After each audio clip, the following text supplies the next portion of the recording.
মুরব্বী চাচার কথাগুলা শোনেন, সমঝোতার মাধ্যমে কত সুন্দর করে বুঝিয়ে দিলেন প্রধানমন্ত্রীকে। ভিডিওটা দেখুন। মাননীয় প্রধানমন্ত্রীর উদ্দেশ্যে আমি বলতে চাই, বাপ, তোমরা যখন ছোট ছিলে দুই ভাইকে সাথে করে তোমার আব্বা জিয়া রহমান সাহেব যখন মসজিদে নামাজ পড়তে যেত, তখন আমি সেই গাড়ি চালিয়ে যেতাম। তোমার আব্বা তোমাদের দুইজনকে হাত দুই পাশে নিয়ে হেঁটে মসজিদে প্রবেশ করতো, সেই তখন আমি জুমার নামাজে নামাজ পড়তে নিয়ে যেতাম, গাড়ি ড্রাইভার ছিলাম। তোমাকে বলতে চাই যে আমাদের ডিসি ইকবাল সাহেব, তিনি সাহেব নয়, ন্যায়পরায়ণ সত্যবাদী একজন জেলা প্রশাসক আমরা এই কুষ্টিয়াতে পেয়েছি।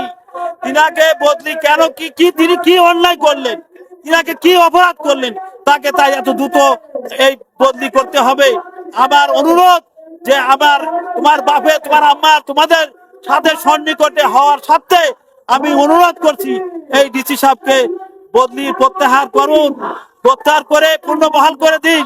আমার এইটুকু আকুল আবেদন রইল বাপ। আমি দোয়া করি সবার জন্য, তোমাদের জন্য, তোমাদের পরিবারের জন্য, সবার জন্য দোয়া করি।